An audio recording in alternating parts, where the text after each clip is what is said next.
Amafaranga y'abaturage arenga miliyoni 53 niyo bibarwa ko mu bihe bitandukanye yibwe muri sako ya Rwezamenyo bigizwemo uruhare n'abakozi ba sako ya Rwezamenyo n'iya Nyarugenge. Ikaba inkuru abaturage benshi bagana izi sako bataramenya, hagamijwe kwanga ko bazitakariza icyizere ngo kuko imibare y'amafaranga yasigaye muri izi sako usanga iteye agahinda. Urugero nk'aho sako ya Rwezamenyo ijanisha ryayo rigaragaza ko inguzanyo zitangwa zamaze kurenga 5%, nyamara kaba katagomba kurenga, aho imibare kuri ubu igaragaza ko iri ku kigero cya 23%, ibiteye impungenge kuko iki kigero kiri hejuru. Muri iyi sako ya Rwezamenyo kandi hakaba habarwa amafaranga atandukanye yagiye atwarwa no kugeza n'ubu bitazwi niba azagaruzwa, ngo kuko ubuyobozi bwayo buteranyije imibare usanga izi miliyoni 53 zaribwe,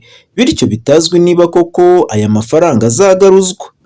Ni amafaranga yibwe bikozwe n'abakozi bakoreraga izi sako bagiye bakora amanyanga bagafungura konti za baringa bakoresheje indangamuntu z'abaturage ndetse bakabigira imishinga muri BDF, hanyuma bakaba aribo bemeza inguzanyo, amafaranga akaza kuri konti za baringa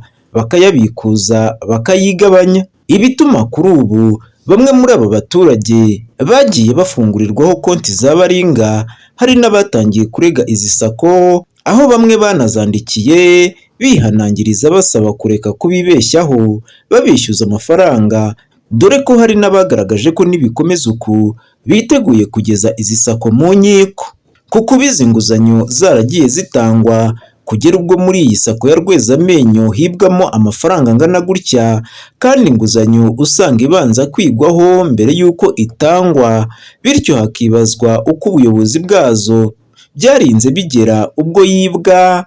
uko yaba yarabacitse kugira ngo agere mu maboko y'abajura. Ubuyobozi bw'iyi sako bwirinda kugira icyo bubitangazaho, dore ko ubwo umunyamakuru wa ATV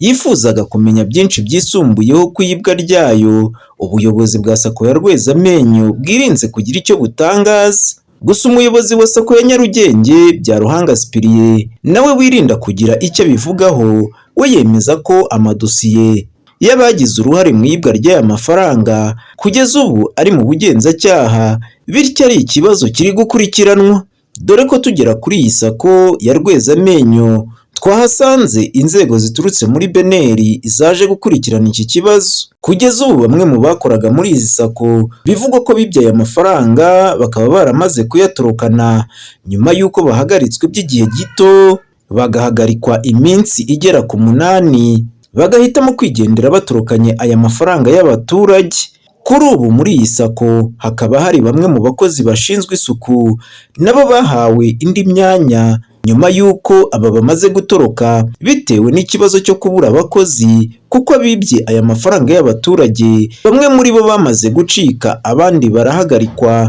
bityo bamwe mu bakoraga akazi k'isuku bahabwa inshingano zirimo no kugirwa ba customer care. Ibibazo uruhuri biri muri iyi sako bikaba byerekana ko sako ya Rwezamenyo ishobora gufunga imiryango hatabaye ubundi buryo bwo kuyigoboka, kubera ibura ry'amafaranga muri iyi sako ikaba irimo no gusaranganya n'izindi kugira ngo abaje kubikuza amafaranga batayabura, imwe ikunganira indi. Usibye iyibwa ry'aya mafaranga, bamwe mu bakozi bakora muri izi sako ntibasiba nabo kuvuga ko bahohoterwa n'abayobozi bagamije kubasambanya, hiyongeyeho no kubwirwa amagambo abatera ubwoba n'ibindi. Iyi sako ya Rwezamenyo n'iya Nyarugenge ziravugwamo ubu bujura, mu gihe ubundi biteganyijwe ko sako z'uturere 30 nizimara kujyaho hazashyirwaho koperative banke ihuza izo sako zose uko ari 30, ibishobora kuzagabanya ubujura buzikorerwamo hibwa amafaranga y'abaturage. Ngenderuwi Patrick Muhirwa, ATV mu mujyi wa Kigali.